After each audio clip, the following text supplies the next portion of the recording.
Il n'a pas coupé l'autre. Il attend l'autre parce qu'il a dit.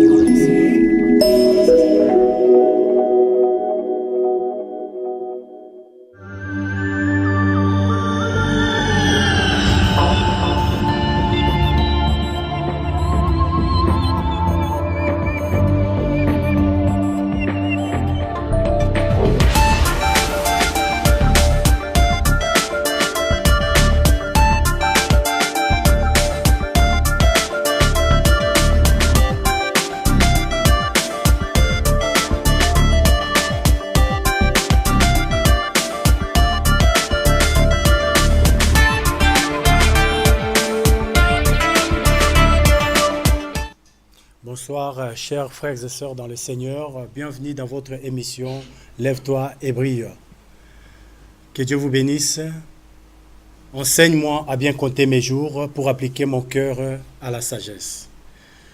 Il est temps que nous puissions être enseignés par Dieu pour que notre vie ne soit pas telle qu'elle est aujourd'hui. Dieu veut changer la vie de quelqu'un. Dieu veut transformer la vie d'un homme. Il est temps d'être enseigné par Dieu.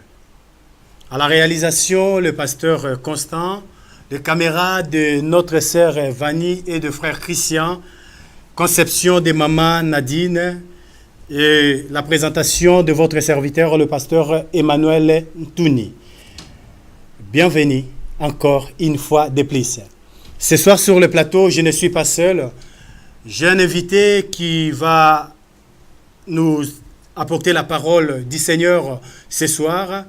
C'est le pasteur Diko que j'ai reçu, je salue au nom de Jésus. Bonsoir pasteur. Bonsoir pasteur.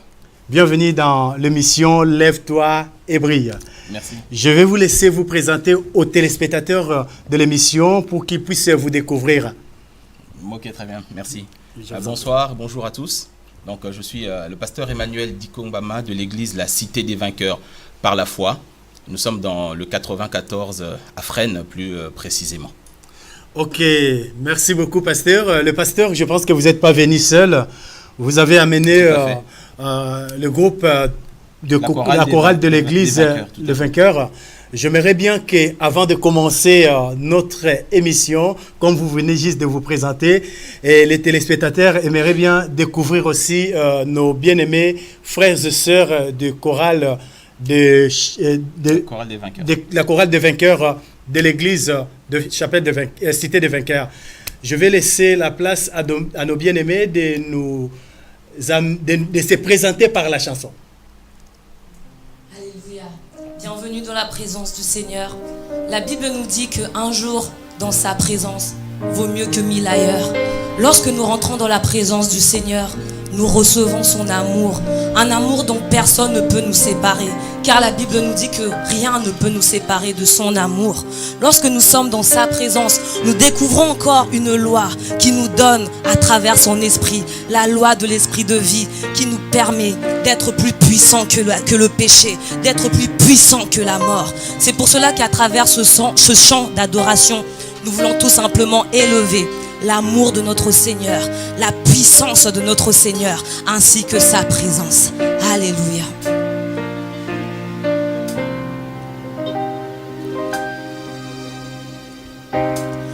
Ton amour, ta puissance, ta présence dans ma vie. Ton amour n'a pas changé. Ton amour n'a pas changé. Ta présence dans ma vie. Ton amour, Jésus, n'a pas changé. Ton amour n'a pas changé. Ta présence dans ma vie, chantons ton amour, ton amour, ton amour, ta puissance,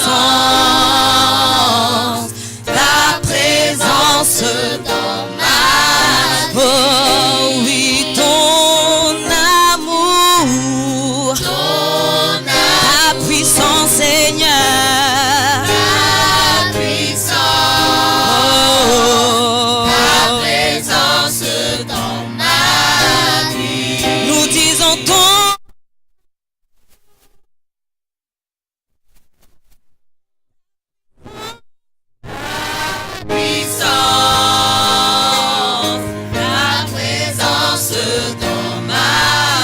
je veux, oui, je veux t'adorer.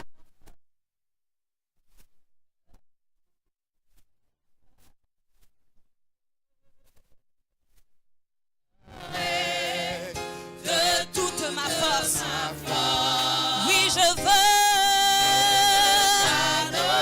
de toute mon âme, car tu es mon Dieu. Oui, tu es mon Dieu.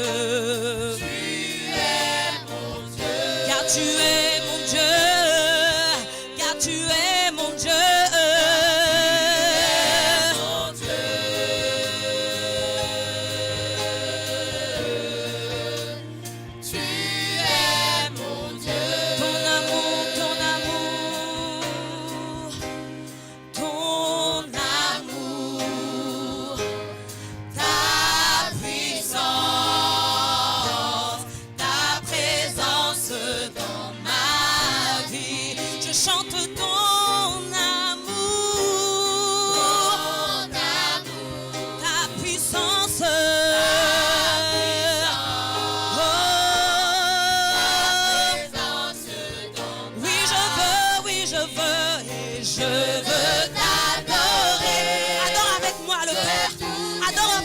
Dieu d'amour, le roi miséricordieux. Alléluia. Oh, de toute ma force, je veux t'adorer. Oui, je veux de toute mon âme, car tu es mon Dieu.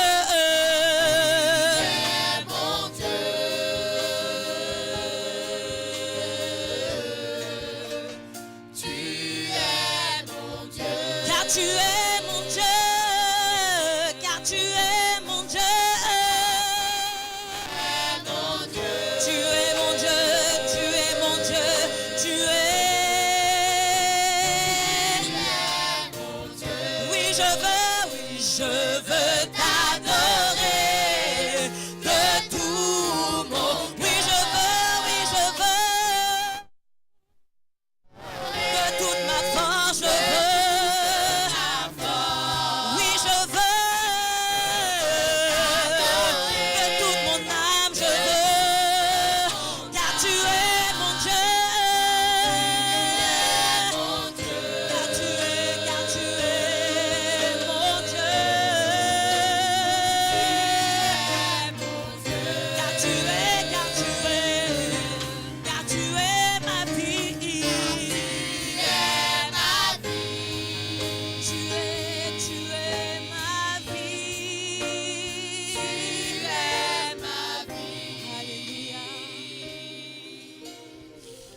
Que Dieu soit loué, que Dieu soit béni. Merci pour la présentation de ce groupe qui nous amène dans la présence de Dieu. Qui nous amène vraiment dans la présence de Dieu. C'est vraiment une très grande bénédiction ce soir. Amen. Je pense qu'ils vont encore chanter après. Nous allons leur demander de prendre place parce que nous voulons entamer notre émission. Amen. Pasteur Diko, nous voulons savoir comment vous avez connu le Seigneur, pasteur. Disons que très simplement, moi je suis, on va dire, un pur produit de l'Église. Amen. C'est-à-dire que je n'ai pas un témoignage dans le monde où je suis rentré dans la drogue ou autre chose. Non, je pense que le Seigneur m'a fait grâce. Oui. Mes parents se sont convertis assez tôt. Et du coup, moi je suis tombé dedans, on va dire, comme Obélix, d'accord, depuis que je suis tout petit. Et pour faire simple, par rapport à mon parcours, j'ai fait toutes mes études, primaires, secondaires à Bruxelles. Parce que mes parents étaient diplomates, donc ils voyageaient beaucoup, tout ça. Et j'ai commencé vraiment en ayant grandi dans le Seigneur. Oui. Lorsque je suis devenu, on va dire, majeur et dans les études, j'ai commencé à fréquenter la Nouvelle-Jérusalem à Bruxelles, chez le pasteur, le bishop Martin. Oui. Donc je suis resté là-bas, on va dire, une dizaine d'années. Et c'est là que j'ai commencé à contribuer à faire avancer l'œuvre de Dieu. Oui. Je commençais à travailler dans le département des nouveaux convertis. Ok. Voilà, donc, mais là, ça remonte un petit peu. Ensuite, pour finir mes études, je suis venu à Paris pour faire mon stage de fin d'études à l'UNESCO. Oui. Donc, pour valider mes études. Et donc, à partir de là, comme j'avais de la famille qui était ici en France, j'ai commencé à fréquenter l'église Ebenezer du pasteur Chungu. Ok. Et donc après mes études, je suis resté en France. Une fois que j'ai eu donc mes diplômes, j'ai commencé à travailler ici. Et donc j'ai collaboré avec le pasteur Chungu pendant 6 ans et demi, 7 ans presque. Ok. Donc c'est là que j'ai connu mon épouse. Une fois que je me suis marié, donc à l'église du pasteur Chungu Ebenezer. Oui. Là, je travaillais dans les départements de la modération, mais surtout dans la parole. D'accord. Parce que le Seigneur m'a vraiment très tôt appelé à enseigner. Donc vous êtes vraiment les produits de l'église. Oui. On voit votre parcours, que vous avez grandi à l'église. Mais là, le parcours, il n'est pas terminé. Il n'est pas terminé, c'est long. C'est vraiment très long. On ne va pas rester là-dessus parce qu'il y a beaucoup de choses aussi que vous nous avez ramenées ce soir. Exactement. Mais quand même, pour faire simple, donc, une fois que le Seigneur m'a permis de pouvoir évoluer, j'ai évolué ensuite pendant 7 ans dans une autre assemblée chez le pasteur Guilain Kabwanga, donc à la Maison du Potier. Que Dieu bénisse le pasteur Guilain. Exactement. Et donc, c'est en exerçant auprès de lui que j'ai été donc présenté comme pasteur en 2010. D'accord. Et ordonné avec le pasteur Guilain, le pasteur Chungu en 2012. Ok. Voilà. Mais tout cela, bien sûr, sous la direction donc notre père spirituel, c'est-à-dire le bishop OPC qui est actuellement à Atlanta. Okay. Et donc, que ce soit l'église à Maison du Potier et maintenant nous, la Cité des Vainqueurs par la foi, on fait partie donc de cette communauté. Oui. En sigle, c'est CEMOD, Centre évangélique missionnaire ouvrier avec Dieu, que le bishop donc préside. Donc voilà, je résume un petit peu, mais là vous avez toutes les informations. Donc toutes les informations sont bien passées parce que vous avez commencé dès votre conversion jusqu'à votre appel dans le ministère. Donc votre parcours, c'est la maison des dieux. Exactement. Et vous continuez, je pense que jusqu'à ce que le Seigneur vienne, vous êtes toujours dans son champ pour gagner les âmes. Oui. Aujourd'hui, vous nous avez ramené un message. Tout à fait. Donc, lorsque j'ai été ordonné, le Seigneur m'a confié un message. Il m'a confié un message, c'est de prêcher la parole de foi. J'ai été libéré et le Seigneur m'a permis justement de commencer à travailler dans cette voie-là. Et l'Église, donc aujourd'hui, le ministère que nous dirigeons s'appelle la Cité des Vainqueurs par la foi. Pourquoi? Parce que tout simplement aujourd'hui, dans les temps de la fin, la foi n'est plus une option. La foi n'est plus une option, c'est une réalité que la première Église, c'est-à-dire l'Église primitive dans Actes des Apôtres avait, oui. Et que maintenant le Seigneur en fait est en train de lever une nouvelle génération qui revient un petit peu, on va dire, au basique, christocentrique, oui. Pour pouvoir justement être efficace et pouvoir obtenir des résultats comme la première Église le faisait. C'est l'objectif de notre émission Lève-toi et brille. Ouais. Amen. Cette émission parle de message de christocentrie, le message de Jésus, tout ce qu'il a fait, tout ce qu'il est, et tout ce qu'il continue à faire aujourd'hui, que beaucoup de personnes ont oublié. En parlant de la foi, cité des vainqueurs par la foi, nous voyons que la foi, c'est quelque chose d'important parce que la Bible même le dit, pasteur. Oui. Au temps de la fin, est-ce que les hommes auront la foi? Exactement. Parce que la foi, c'est quelque chose qui est précieux. Si Dieu vous a donné ces messages, les téléspectateurs aussi aimeraient bien découvrir ces messages. Parce que c'est la clé. Ouais. Au temps de la fin, les hommes perdront la foi. Et aujourd'hui, les gens perdent la foi pour n'importe quoi. Exactement. Les gens perdent la foi. Maintenant, si Dieu vous a donné ces messages de la foi, c'est un message encourageant. Amen. Moi et les téléspectateurs, nous sommes prêts. Amen. À vous écouter, que vous puissiez nous parler de la foi parce que nous voulons que notre foi augmente. Les disciples même ont demandé à Jésus. Augmente notre foi. Augmente, c'est quelque chose d'extraordinaire, yes. La foi. Amen. Nous sommes prêts à vous écouter, pasteur. Alors, pour faire simple, l'Église, la Cité des Vainqueurs par la foi, marche et repose sur une vision. La Bible dit que tout ce qui est né de Dieu triomphe du monde. Et la victoire qui triomphe du monde, c'est la foi. Il y a une réalité que nous devons comprendre, tout chrétien que nous sommes. Nous sommes appelés, oui, à être des dominateurs, à avancer et à dominer ce monde, c'est vrai. Nous sommes appelés à vaincre, mais nous devons devenir des vainqueurs. Et la Bible dit que l'élément qui triomphe du monde, c'est la foi. C'est-à-dire que c'est la foi qui nous fait devenir des vainqueurs. C'est quoi la foi, pasteur? Alors, la foi, c'est la plateforme sur laquelle repose toute la vie chrétienne. Voilà, je vais prendre le temps d'aller étape par étape. Le thème du message d'aujourd'hui, il est très simple. C'est Christ, l'auteur et le consommateur de notre foi. Okay. Hein, c'est dans Hébreux 12, verset 2. Je vais prendre le temps de l'expliquer en 5 points bien précis. Je peux prendre le temps, parce que moi, c'est vrai que je suis appelé et j'enseigne beaucoup, mais je veux que ce soit compris par tous et à la portée de tous, d'accord? Et donc, on prendra le temps de relever quasiment les 5 petits points, et je suis sûr qu'à la fin de cela, vous aurez une vision très claire et vous pouvez définir clairement la chose. Quand une chose est bien définie, Ouais. on peut bien l'utiliser. Amen. Amen. D'accord? Et donc, c'est vraiment ça. Et donc, je vais prendre un premier point. Un premier point que je voulais vraiment partager avec vous, c'est que quand on lit Hébreux 12, le verset 2, la Bible dit que Christ est l'auteur et le consommateur de notre foi. Et quand on prend ce passage, on se rend bien compte que la vie chrétienne, comme l'auteur d'Hébreux le dit, n'est pas une course de fond, n'est pas une course de sprint, mais c'est une course de fond, la vie chrétienne. Ouais. Et l'élément qui nous permet de tenir jusqu'au bout, c'est la foi. Comment? Je l'explique. Premier point. Bibliquement parlant, il est impossible de naître de nouveau sans la foi.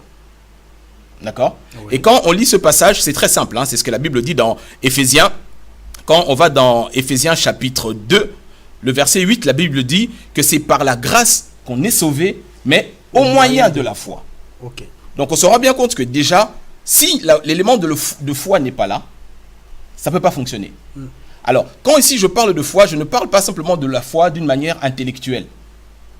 Parce que si on définit bien les choses, est-ce qu'on peut aller en profondeur, les pasteurs? Allez-y, pasteur, je vous écoute. Et les téléspectateurs très bien. sont vraiment attentifs à ce que vous dites. Pour beaucoup de chrétiens, il y a une confusion entre croire et avoir la foi. Croire et avoir la foi. Pourquoi? Parce que lorsque on rentre dans les textes, le Nouveau Testament, comme vous le savez, a été écrit principalement en grec, n'est-ce pas? Ouais. Et le terme grec pour la foi qu'on retrouve communément dans toutes les Écritures, c'est-à-dire au niveau du Nouveau Testament, c'est le terme pistis.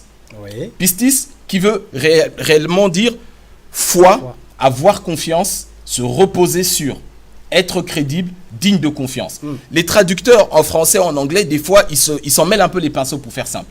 Mais il y a vraiment une différence entre croire et avoir la foi. Ouais. Croire, c'est tout simplement accepter intellectuellement qu'une chose est vraie. Ouais. C'est-à-dire que je ne suis jamais allé au pôle Nord, mais je sais qu'il y a des Esquimaux. Voilà. Donc j'y crois. Parce que intellectuellement, je sais que c'est vrai. Mais avoir la foi, c'est poser des actions qui sont conformes à ce que je crois. C'est-à-dire que ma foi, du fait de savoir que les Esquimaux existent, c'est de prendre mon avion et aller au Groenland. Ouais. Vous voyez un petit peu la différence? Ouais. Beaucoup de chrétiens se contentent de rester dans la dimension de croire. Mais il y a une différence entre croire et avoir la foi. La foi est surtout au niveau des actions. Sans vous interrompre, homme de Dieu, lorsqu'on reste sur ce même passage dans Éphésiens chapitre 2, verset 8, la Bible dit que nous sommes sauvés par la grâce, oui. La grâce, si vous voulez, c'est le don parfait que Dieu nous a donné, qu'on n'a pas mérité. D'accord? Ouais. Et moi, je définis la foi très simplement comme étant le pipeline. Ouais, C'est-à-dire que vous trouvez un gisement de pétrole dans l'océan. Ce gisement, c'est la grâce. Ouais. Qui vous accorde la faveur de Dieu, qui vous accorde tous les biens du royaume de Dieu.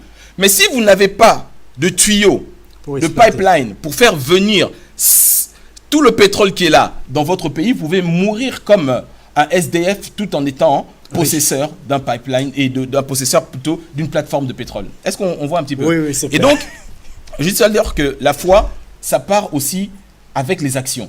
Quand on lit Hébreux, donc quand on lit par exemple Éphésiens 2, la Bible dit que nous sommes sauvés par la grâce au moyen de la foi. Et lorsqu'on descend plus bas, le verset 9 et 10, le verset 10 dit que Dieu nous a créés pour une vie riche d'œuvres bonnes que Dieu a préparées à l'avance pour qu'on les pratique. Ça veut dire quoi? Ça veut dire que lorsque la foi n'est pas liée avec des actions, elle reste au stade de croire. En fait, c'est comme une pièce de centimes. Hein. Il y a la face pile et face. Est-ce qu'on voit ce que je veux dire? Oui. Voilà, exactement. Et donc, la foi aujourd'hui, c'est le moyen, le tuyau par lequel tout ce qui nous est accessible par rapport au royaume de Dieu devient disponible dans notre vie. C'est pour ça que beaucoup de chrétiens disent ils croient en Dieu, mais ils n'ont pas la foi. Parce que s'ils avaient la foi, le tuyau, le pipeline ferait venir le pétrole du ciel jusqu'ici. Ils sont croyants intellectuellement, mais la Bible dit que mon peuple meurt parce qu'il manque quoi? La connaissance. Parce que la foi, d'autres définitions dans la Bible, on dit la foi vient de ce qu'on attend vient de la parole de Dieu. Là, on donne seulement l'explication de la foi. Et quelque part aussi, la Bible nous dit, sans la foi, il est impossible d'être agréable à Dieu. On va revenir aussi sur ça. On va aller sur ça. Ouais, mais moi, je voulais aller sur un point. Dites-moi. La foi est une ferme assurance des choses qu'on espère. Hébreux 11, oui.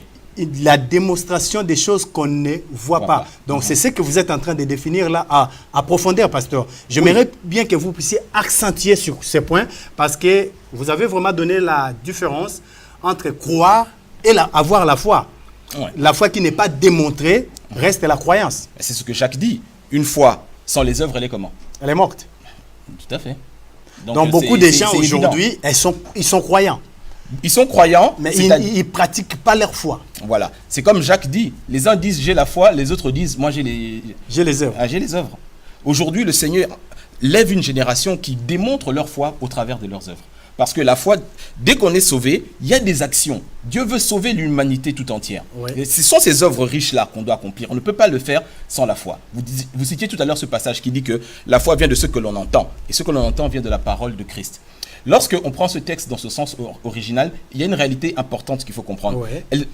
Elle nous délivre un secret vraiment puissant. C'est que la Bible dit que la foi vient de ce que l'on entend. Et ce que l'on entend vient du message de Christ, c'est-à-dire christocentrique. D'accord? Et lorsque on nous dit que la foi vient de la parole, ça veut dire que Jésus, dans la parabole du semeur, il dit que la parole de Dieu est une semence. Si la foi vient de la parole, ça veut dire que la foi est aussi une semence. Elle doit tomber sur une Non seulement terre. elle doit tomber, mais elle doit aussi grandir, être arrosée et être protégée. C'est ce que la parabole du semeur explique. C'est qu'on voit aujourd'hui, beaucoup de gens ne l'appliquent pas de la sorte. Beaucoup croient, ils restent seulement dans les stades de la croyance. Il n'y a pas les actions concrètes de la foi qui fait que ce que Dieu veut accomplir, il ne l'accomplit pas. Pourquoi? Parce que les gens ne pratiquent pas leur foi en fait. Exactement, exactement. C'est-à-dire que la foi repose sur la personne de Christ, sur la parole de Dieu. C'est pour ça que le message qu'on partage aujourd'hui, c'est Christ, l'auteur. Oui. Et le consommateur. D'autres versions disent, il amène notre foi à la perfection. D'autres traductions disent que Christ, il est le capitaine, le chef de file. Le premier, Jésus-Christ sur la terre, il a fonctionné par la foi. Amen. Amen. Et ça, on peut le démontrer bibliquement, il n'y a aucun souci là-dessus. Pasteur, vous pouvez le démontrer. Comment il a fonctionné par la foi. Vous savez, ce que je fais, c'est les téléspectateurs, ils aimeraient bien savoir, démontrer. Disons que la foi, c'est un concept, c'est un principe. Mais je vais prendre les quelques petits points pour permettre à nos bien-aimés de nous suivre tranquillement. Donc je disais qu'on ne peut pas naître de nouveau sans la foi. Oui. On pose déjà les fondations. Donc ça, on l'a vu. Je vais prendre un autre texte. Est-ce qu'on peut, je ne vous coupe pas la parole 2 secondes, est-ce qu'on peut naître de nouveau seulement par la croyance? Non. Non, on ne peut pas. C'est ça qu'il y a les chrétiens non pratiquants. Exactement, c'est-à-dire qu'intellectuellement, ils conçoivent que le message biblique est vrai. Il est chrétien, mais il ne pratique pas. Voilà, ils conçoivent que le message biblique est vrai. Mais au-delà du message, le message chrétien, c'est une vie. C'est un style de vie. Je disais tout à l'heure que la parole est une semence, la foi vient de la parole, donc la foi aussi est une semence. Oui. D'accord? Donc c'est évident.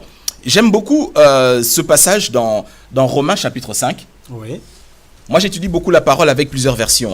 Je la prends dans la version parole vivante. C'est la version qui rend bien les passages du Nouveau Testament. Romains chapitre 5, la Bible dit ceci, je lis rapidement. Oui. Le verset 1 et 2 seulement. La Bible dit, « Si donc nous avons été déclarés justes devant Dieu en raison de notre foi », donc on voit déjà que pour être réconcilié avec Dieu, c'est par la foi. D'accord? Ok. Ouais. Si donc nous avons été déclarés justes devant Dieu en raison de notre foi, nous sommes en paix avec lui grâce à notre Seigneur Jésus-Christ. Nous sommes dans la joie, dans la paix et gardons-la. Maintenant, écoutez bien le verset 2. Le verset 2 dit ceci. Il dit, « Oui, c'est le Christ qui nous a fait pénétrer dans le lieu où règne la bienveillance divine. Par lui, nous avons, au moyen de la foi, un libre accès à la grâce et à la position privilégiée qu'est la nôtre. » C'est la version parole vivante. Ouais. Elle ici, rend ça très bien. L'espérance, la glorieuse grâce et l'espérance et la gloire de Dieu. Exactement. Donc, il dit que c'est par la foi que nous avons un libre accès à la grâce. Donc, la grâce aussi, c'est une autre option pour accéder. Il faut cet élément capital. Oui, on est sauvé par la grâce. C'est-à-dire que c'est une puissance, c'est un don immérité que Dieu nous a donné. Mais ce don-là de base qui fait que nous sommes chrétiens, c'est par la grâce. On n'a pas mérité cela. Oui. D'accord? Mais maintenant, pour y accéder, pour vivre les dons, les cadeaux que Dieu nous a donnés, oui, c'est par la grâce. Paul dit ici qu'on a un libre accès à cette grâce-là mais on ne peut pas y accéder sans la foi. C'est-à-dire que si on n'a pas de pipeline, si vous n'avez pas la clé de la voiture, vous allez pouvoir avoir la plus belle voiture du monde, hein, vous ne pouvez pas l'utiliser. Et c'est exactement ça, la foi. Vous voyez? Alors, je vais faire un petit exercice très simple, hein, parce que moi, je travaille dans le secteur commercial, marketing. Je peux expliquer la foi d'une manière marketing. Allez-y, pasteur. Alors, lorsque vous êtes dans le marketing, il y a un principe c'est en anglais, hein, Ouais. c'est FAB, c'est-à-dire Features, Advantage et Bénéfices. Oui. Alors, en français, on peut traduire comme ça, utilité, d'accord, avantage et bénéfice. Je vous donne un exemple très simple pour que tout le monde puisse nous comprendre. Votre iPad qui est là, ou un téléphone, un smartphone. L'utilité du smartphone, c'est quoi? C'est de téléphoner. Oui. C'est ce qu'il fait de base, normalement. Oui. D'accord? Ok. C'est pour téléphoner. L'avantage qu'il vous procure, c'est que vous pouvez être connecté et Sur faire Internet. votre travail, Oui. Wi-Fi, SMS, etc. Ça, c'est l'avantage qu'il procure, quelle que soit la gamme de votre téléphone. Oui. Mais maintenant, le bénéfice qu'il vous procure, d'accord, c'est pouvoir lire des vidéos avec un écran qui est en Large. Ultra HD, Oui. le son, il est extra, il est ceci. Donc, le bénéfice, c'est le confort. Maintenant, revenons à la foi. La foi, c'est quoi? C'est-à-dire que quand on reste sur la notion de la foi, à la base, l'utilité de la foi, c'est quoi? C'est le salut. Première. Ephésiens 2 le dit. Oui. La fonction première de la foi, c'est de nous accorder le salut, de nous connecter au salut. D'accord? L'avantage maintenant que la foi procure, comme le téléphone nous permet d'être connectés, la foi nous permet d'être connectés à Dieu. Sans elle, on ne peut pas être agréable au Seigneur. Ouais. Mais maintenant, le bénéfice qu'il nous procure, c'est quoi? L'axe. Le bénéfice, c'est que toutes les richesses du royaume de Dieu nous permettent, maintenant, on peut y avoir droit. C'est-à-dire qu'on peut vivre les réalités du ciel sur la terre. Donc, Rapidement. la foi, c'est comme notre monnaie, en fait. Exactement. C'est comme le monnaie du ciel, en fait. Et ça nous Exactement. permet d'avoir la possibilité d'acquérir tout ce qu'on a besoin. Exactement. Donc, Exactement. Les chrétiens doivent savoir utiliser leur foi. Non seulement ils doivent savoir utiliser leur foi, mais la Bible dit 4 fois que le juste vivra par la foi. S'ils ne sentent pas qu'il a la foi, comment ils peuvent vivre avec ça? Mais la foi ne se sent pas, elle se vit. C'est-à-dire que comment je peux sentir que j'ai la vie? Les disciples ont demandé à Jésus de leur augmenter. Oui, il leur a demandé de leur augmenter leur foi dans un contexte bien précis. D'accord? Mais il faut prendre le temps de pouvoir y aller étape par étape. Sinon, on risque de, comment je vais dire, de mélanger dans les esprits des téléspectateurs qui nous suivent ces notions-là. C'est pour ça qu'on peut vraiment procéder par étapes. Je disais que la première chose, c'est qu'il est impossible d'être Agréable. comment je vais dire, né de nouveau sans la foi. D'accord? Là, on est bien, on a vu les 2 versets. D'accord? Ensuite, il est impossible d'être agréable à Dieu sans la foi. Ok. Hein? Toujours dans Hébreux 11, verset 6. Ce verset dit, « Or, sans la foi, il est impossible de l'être agréable. » C'est-à-dire qu'il n'y a pas d'alternative possible. C'est comme par exemple aujourd'hui, si je veux prendre le train pour aller à Bruxelles, il faut que je me retrouve à la gare du Nord, sur le quai, sur le Thalys, pour qu'il parte. Oui. Est-ce qu'on comprend? Et c'est vraiment le même principe. Sans la foi, on ne peut pas être agréable à Dieu. La Bible dit, « Car celui qui s'approche de Dieu doit croire que Dieu existe. » Le mot « croire » ici, c'est le verbe pistis, c'est-à-dire le mot pistis, avoir la foi. Avoir la foi, ok. On ne parle pas de la foi, croire intellectuellement. ouais. Non. Il faut que celui qui s'approche de Dieu croit que Dieu existe. Et quand on va même plus loin dans ce texte, quand on dit que Dieu existe, la traduction littérale dit « crois que Dieu, je suis ». C'est-à-dire que Dieu est. Ok. La réalité absolue de Dieu. Comment Dieu s'est présenté à Moïse? Il dit « tu vas leur dire que je m'appelle, je suis ». Donc il dit que celui qui a la foi rentre en connexion directe avec le « je suis » parfait de Dieu. Donc, si je comprends bien, je prends la place des téléspectateurs parce que si je pose ces questions, je prends leur place en fait. Ah, je vous en prie. Je vois. Donc, si je comprends bien les pasteurs veulent nous dire une chose. La foi te permet d'avoir l'accès à Dieu. Ah, tout à fait. La foi te connecte à Dieu. La foi, c'est quelque chose d'inné. Même les païens, même ceux qu'on prétend dire qu'ils sont païens, ils ont la foi.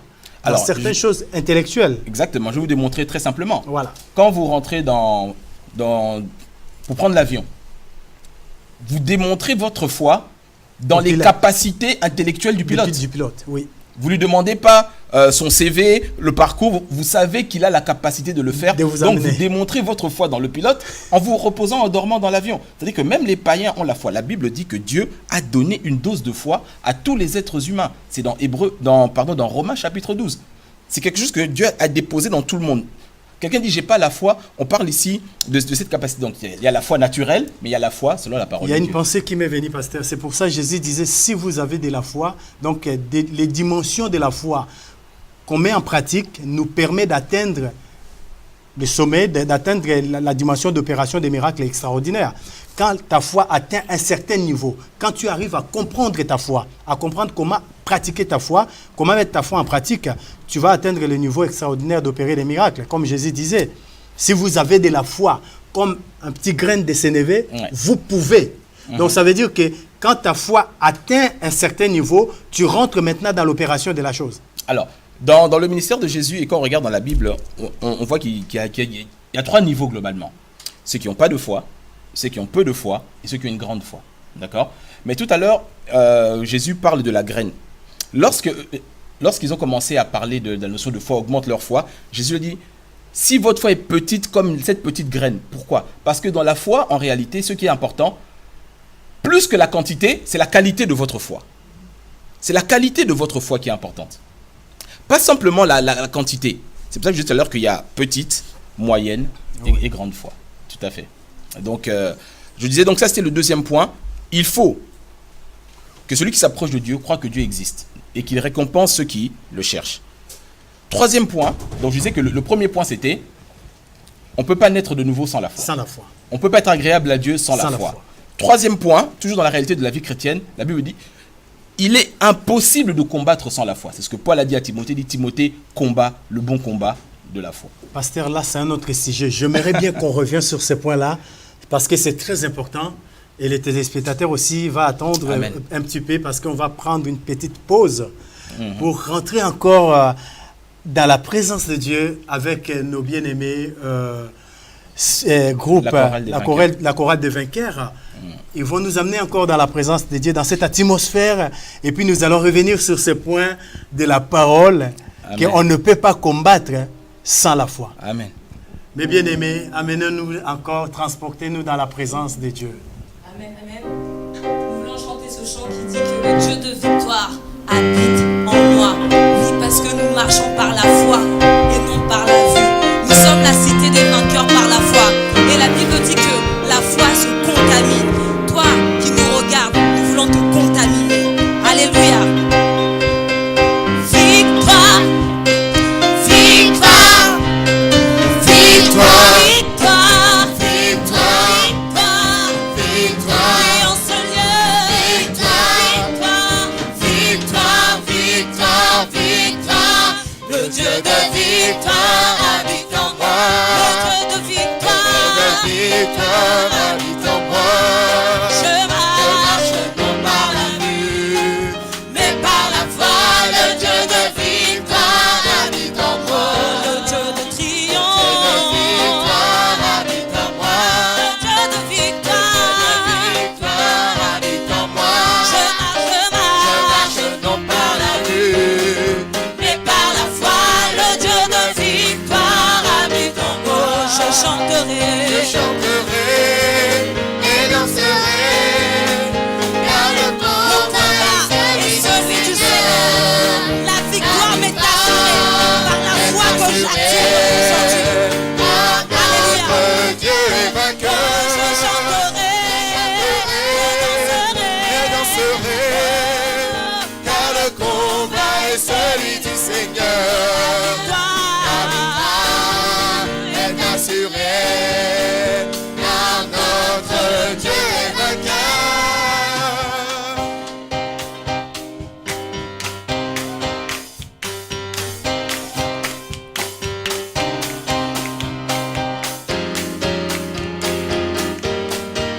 Nous voulons chanter ce chant qui nous dit que nous avons la vie Zoé de Dieu en nous.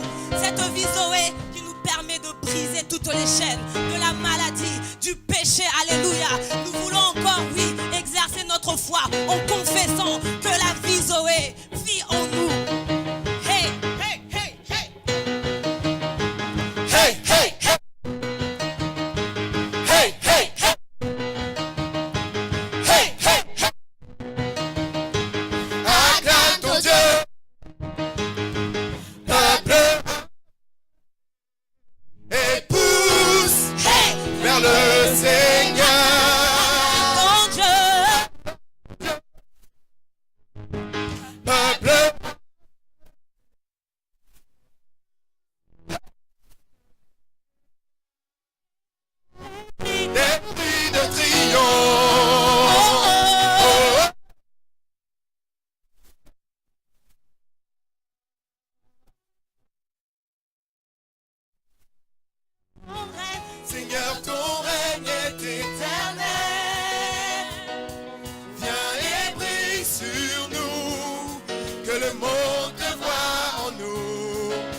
victoire. Oh, oh, oh,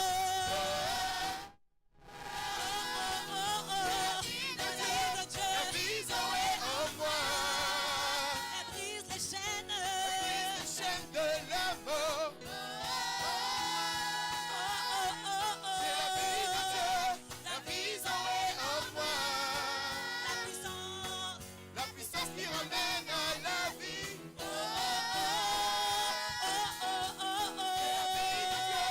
La vie est en moi. Elle brise les chaînes. Elle brise les chaînes de la mort. Oh,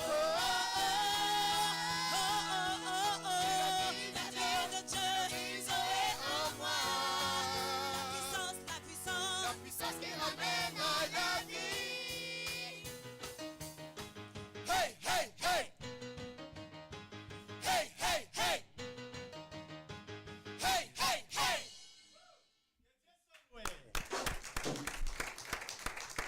On acclame. On atterrit avec ces chants de joie qui nous amènent encore dans la présence de Dieu. Amen. Et le pasteur va nous parler de son message que j'attendais avec Amen, amen. enthousiasme. Pasteur, est-ce que vous pouvez continuer? C'est parti Oui, donc qui m'intéresse. on parlait donc de Christ, l'auteur et le consommateur de notre foi, Oui, et que tout est concentré sur la personne même de Christ. Donc on a vu que sans la foi, c'est impossible de naître de nouveau.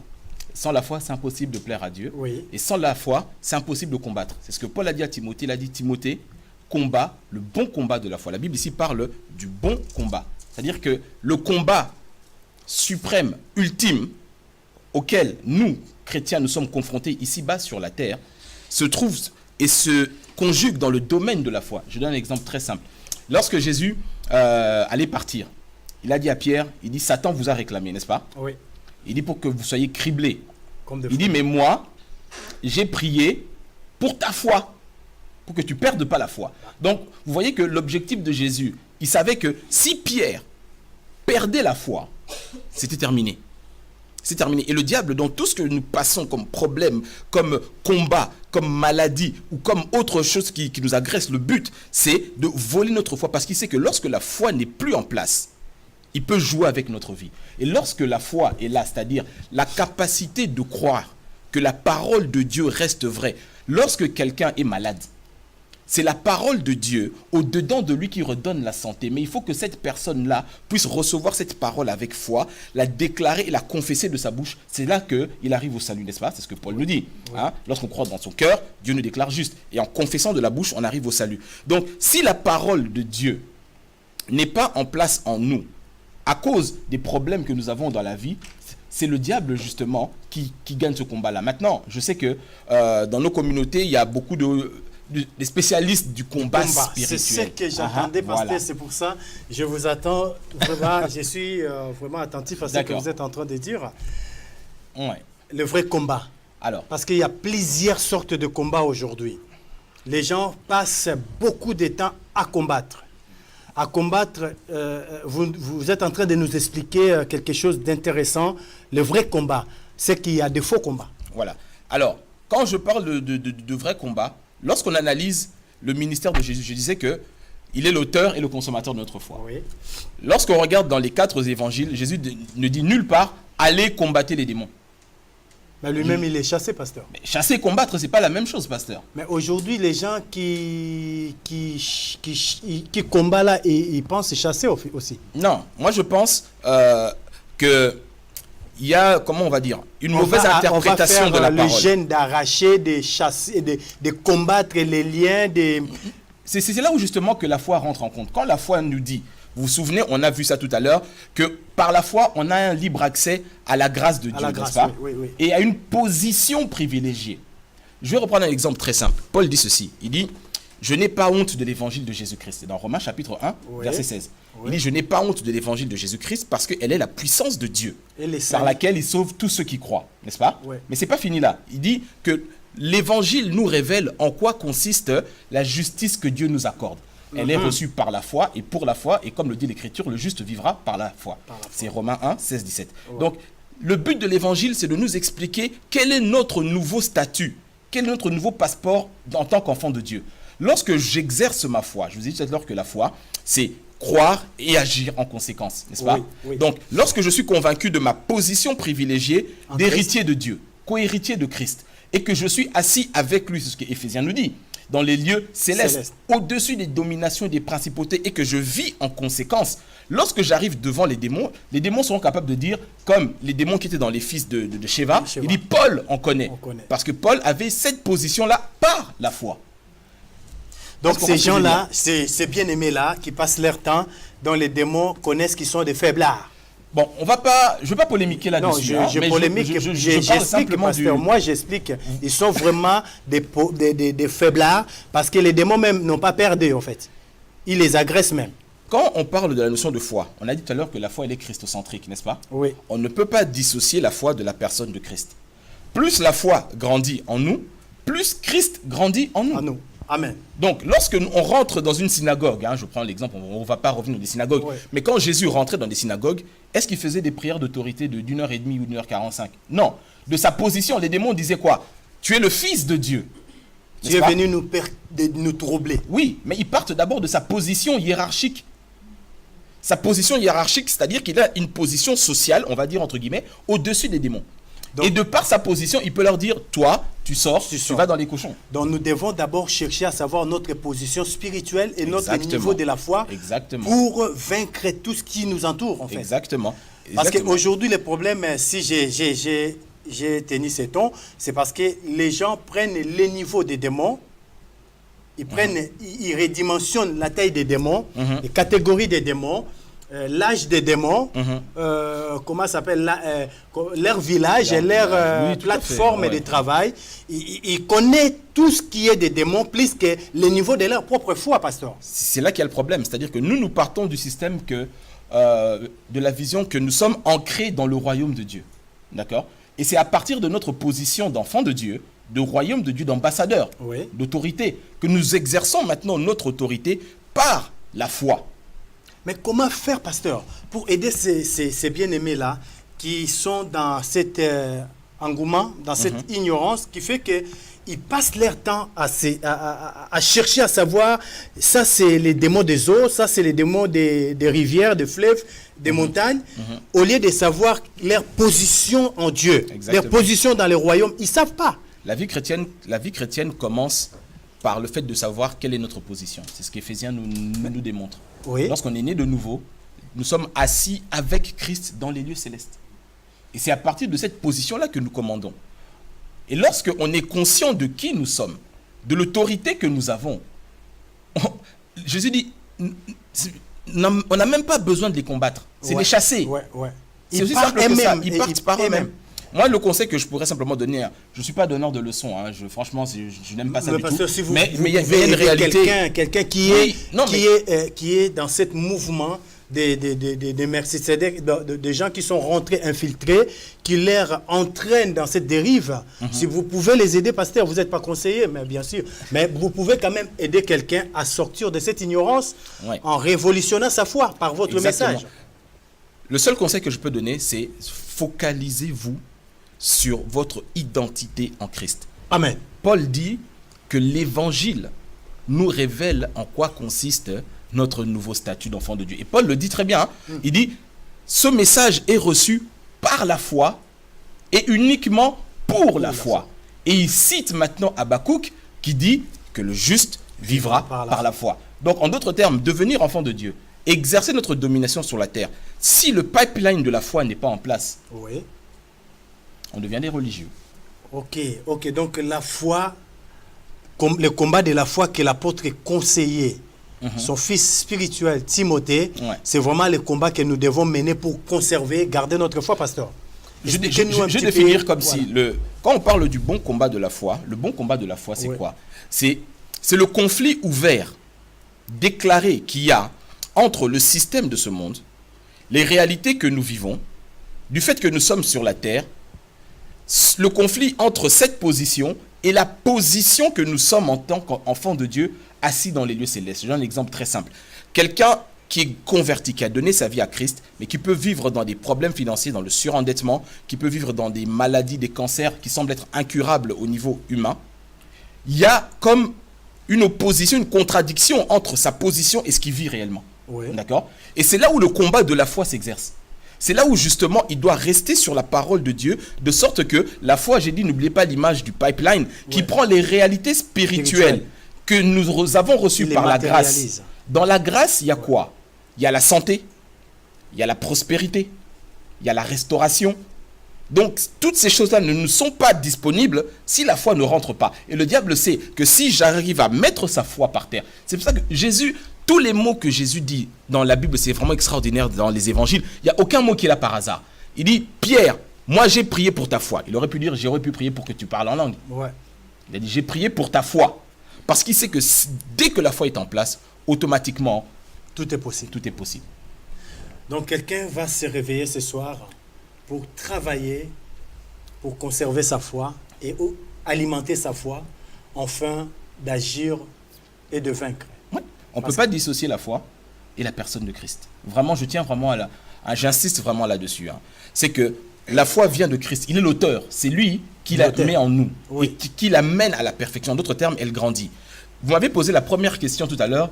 Comment définir la foi, n'est-ce pas? Oui. Je n'ai pas répondu expressément parce que je voulais d'abord amener nos bien-aimés dans un raisonnement. Maintenant qu'on commence à avoir une idée un petit peu plus claire, la Bible explique ceci. La foi, on peut la définir de 3 manières différentes. Bibliquement parlant, hein, ce n'est pas le pasteur Dico qui un jour a vu la lumière. Mais bibliquement parlant, la Bible dit ceci, que la foi, c'est un don spirituel. Oui. Hein? Dans 1 Corinthiens 12, avec le don de la foi, ce qui fait partie des dons de puissance, n'est-ce pas? Ok. La foi est aussi un fruit de l'esprit. Dans Galates 5, 22. Le fruit de l'esprit qu'est la foi, c'est la fidélité, c'est la stabilité, n'est-ce pas? Mais la Bible va encore plus loin. Elle dit que la foi, c'est le style de vie du chrétien. Quand on va dans Habakkuk, la Bible dit « le juste vivra par la foi ». Quand on va dans Romains, chapitre 1er, la Bible dit que le juste vivra par la foi. Quand on va dans Galates, elle répète que le juste doit vivre par la foi. Et quand on va dans Hébreux 10, 38, pour finir, le juste vivra par la foi. 4 fois, pasteur. Donc en tant que chrétien, tu te poses la question, mais pourquoi Dieu le dit 4 fois? 1 fois dans l'Ancien et 3 fois dans le Nouveau. Donc c'est pas par hasard.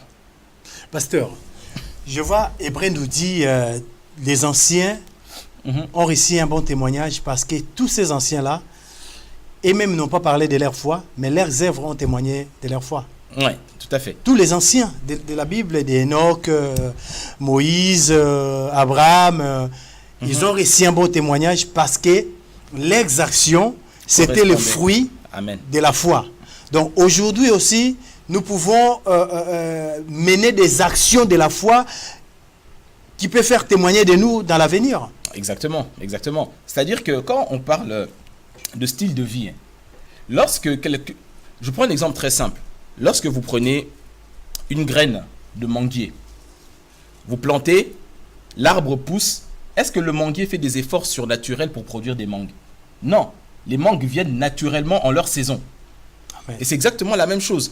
La parole est une semence. La foi vient de la parole, la foi est une semence. Lorsqu'elle est plantée au-dedans de nous, elle doit produire. Elle produit naturellement. C'est-à-dire, naturellement, il faut qu'elle soit bien nourrie, il faut qu'elle soit bien plantée, il faut qu'on chasse les insectes, il faut qu'on enlève tout cela et automatiquement les choses se voient. Le problème, c'est que nos bien-aimés ne sont pas suffisamment nourris. La Bible dit que mon peuple périt parce qu'il lui manque quoi? La connaissance. J'aimerais bien qu'on puisse continuer, mais j'aimerais bien que les bien-aimés puissent nous chanter pendant quelques minutes. Amen. Un chant d'adoration parce que nous approchons à la fin de notre émission. Amen. Ce n'est pas, ça serait pas la première ou la dernière fois. Le pasteur va revenir encore parce que ce thème, c'est vraiment un thème très très important, très capital. Amen. Qui va réveiller la foi de quelqu'un. Beaucoup ont perdu la foi. Si vous m'invitez, je reviens. Beaucoup ont perdu, pasteur, la foi. Ouais. Donc, c'est très important de réveiller la foi. À cause des circonstances, des problèmes, des maladies, beaucoup n'exercent plus leur foi. La foi de beaucoup de gens dort aujourd'hui. Amen.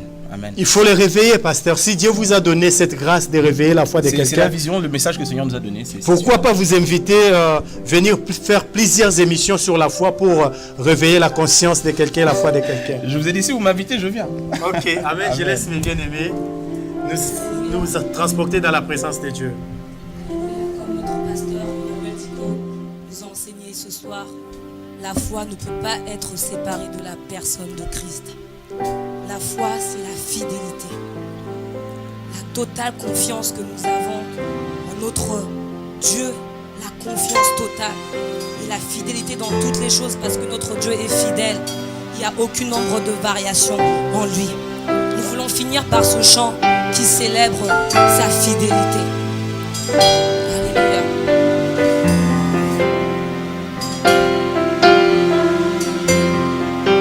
Chantons fidèle, fidèle, Fidèle, fidèle, fidèle est notre Dieu. Fidèle est le Seigneur des Seigneurs. fidèle, Fidèle, fidèle, fidèle, fidèle est notre Dieu. Fidèle est le Seigneur des Seigneurs. Tu es le roi des rois, le Seigneur des seigneurs. Tout ce dont j'ai besoin, toute ma vie t'appartient. Tu es le roi des rois, le Seigneur. des seigneurs. Tout ce dont j'ai besoin, toute ma vie t'appartient.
Laisse-le entrer. Laisse-le entrer. Alléluia. C'est par la foi. C'est par la foi que tu le laisses entrer dans ta vie. C'est par la foi que tu le reçois dans ta vie. Yes, Lord. Yes.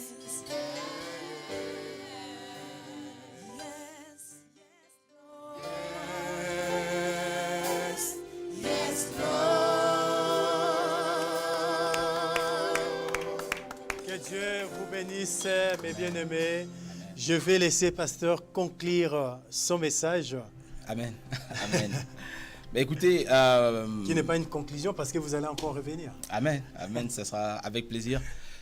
Amen. Mais disons que je bénis le Seigneur par rapport à cette opportunité de pouvoir partager ce moment avec vous, partout d'où vous nous suivez.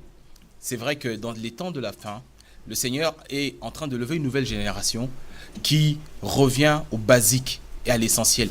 Vous savez, même dans le livre des Actes des Apôtres, plusieurs fois, Les disciples appellent même le christianisme, la chrétienté, la foi. Amen.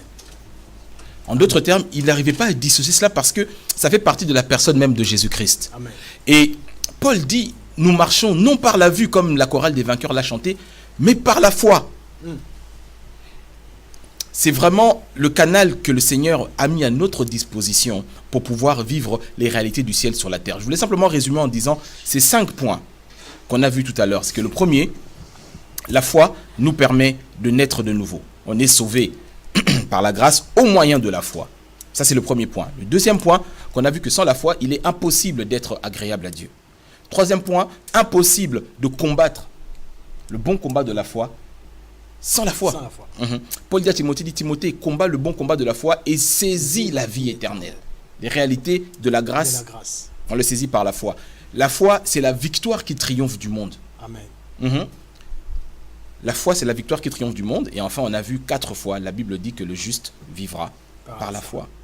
Donc, il y a beaucoup de choses à dire là-dessus. C'est vraiment tout un ministère, c'est toute une vie que nous vivons. Oui. En 30 minutes, c'est pas un exercice facile. En tout cas, je sais que le Saint-Esprit a touché quelqu'un. Est-ce que vous pouvez demander à quelqu'un qui a écouté ces messages, qui était croyant, qui veut réactiver sa foi, activer sa foi pour venir au Seigneur, si vous pouvez leur faire l'appel? Ah oui, tout à fait. Bien-aimé, il faut que tu sois conscient d'une réalité. C'est que le christianisme, la chrétienté vraie, c'est une relation que tu as avec Jésus-Christ. Et cette relation, c'est basé sur la confiance de ce que Dieu dit et ce que Christ est. La première chose, tu dois te reconnecter à lui. J'ai donné l'exemple tout à l'heure, c'est que l'utilité première de la foi, c'est de nous sauver.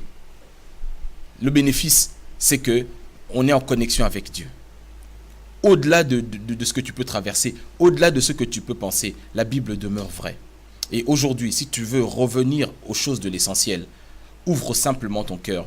La Bible dit, lorsque tu crois dans ton cœur, Dieu te déclare juste. Et lorsque tu ouvres ta bouche, tu arrives au salut. C'est-à-dire que tu reconnais que Jésus-Christ est Seigneur. C'est ce que Paul dit. Il dit que la parole, elle est à côté de toi. Elle est dans ton cœur et dans ta bouche. Et c'est la parole de foi. C'est-à-dire la parole qui crée la foi que nous prêchons. C'est ce que Paul dit dans le livre de Romains. Et c'est ce que nous faisons. Et aujourd'hui, l'opportunité est à côté de toi. La parole, elle est dans ta bouche. Tu dis simplement, Jésus-Christ, je te reçois comme Seigneur et Sauveur.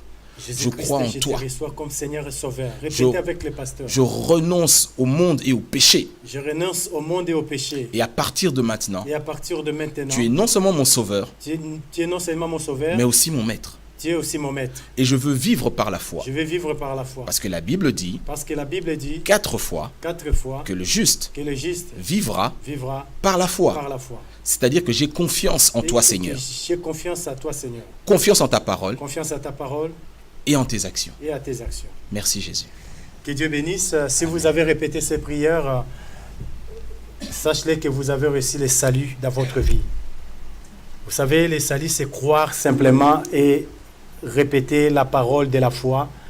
Et si vous n'avez pas l'église où vous pouvez aller vous confier pour être cadré, vous pouvez demander à votre entourage, s'il y a des gens qui connaissent des églises ou des pasteurs, vous pouvez vous orienter pour que vous puissiez grandir dans la foi. Parce que la foi, on les nourrit pour qu'elle soit mûre et grandisse pour que ça puisse produire le fruit. Il est temps que ces messages puissent prendre place dans votre cœur, qu'elles produisent les choses que Dieu attend de vous. Je dis tout le temps, si vous n'accomplissez pas les choses que Dieu vous a demandé d'accomplir sur la terre, vous partirez avec ça et vous rendrez compte. Amen. Il est temps que vous puissiez mettre en pratique les choses que Dieu a mises en vous par la foi. Vous savez, les gens qui ont créé, qui font des choses aujourd'hui au niveau de la technologie, l'innovation, c'est parce qu'ils croient. Ils ont des projets d'aller dans l'espace, ils se préparent davantage, ils se donnent des moyens, ils arrivent. De même que tu es chrétien, tu as la foi, tu peux atteindre les sommets de la grâce et de la grandeur si tu mets en pratique la parole. La Bible dit, ne vous bornez pas à écouter, mettez en pratique la parole. Je vais laisser la place au pasteur pour dire un dernier mot, Amen. Inviter quelqu'un à l'église parce qu'on est arrivé à la fin. Je suis vraiment content de cette opportunité de votre invitation aussi. Merci. Et je sais que le Saint-Esprit ne fait pas les choses par hasard. Oui. Et vraiment que là où vous êtes, vivez par la foi. Amen. Amen. Que Dieu vous bénisse. C'était votre pasteur, pasteur Emmanuel Deco. Et sur le plateau, il n'était pas venu seul, il était venu avec toute une équipe de chorale et sa femme, qui n'a pas pu parler, mais elle est là, que nous saluons, que Dieu bénisse. Et nous avons aussi le pasteur Ignace Combe de l'église Christ est notre roi, que nous saluons. Merci beaucoup, pasteur, pour votre présence. Ça nous a encore encouragés. Sur les régies, nous avons eu notre ingénieur, le pasteur Constant, les caméras de notre sœur Vanny et notre frère Christian, conception de maman Nadine. La présentation, c'est votre serviteur. Nous allons nous retrouver samedi prochain avec encore d'autres invités. Restez toujours. Et les pasteurs. Emmanuel dit que, mon chara, comme on dit en portugais chez nous, il va encore revenir sur le plateau pour continuer les paroles de la foi. Vous savez, j'aime trop la foi parce que la foi, c'est notre vie. Amen. Et comme la foi, c'est Christ, vous allez encore revenir nous parler, réveiller notre foi. Amen. Parce que c'est votre particularité. Merci beaucoup, pasteur. Nous allons nous retrouver bientôt. Restez toujours branchés sur votre chaîne EPV Télé. Connectez-vous, partagez ces messages. Et n'oubliez pas aussi de pouvoir soutenir votre chaîne par vos moyens financiers. Envoyez vos chèques de contribution pour que votre chaîne aille de l'avant. Il y a les téléphones qui s'affichent, il y a l'adresse. Connectez-vous, appelez, envoyez vos chèques, vos contributions pour que notre chaîne puisse atteindre le sommet. Que Dieu vous bénisse. Nous allons nous retrouver très bientôt. Bonne soirée et bonne culte.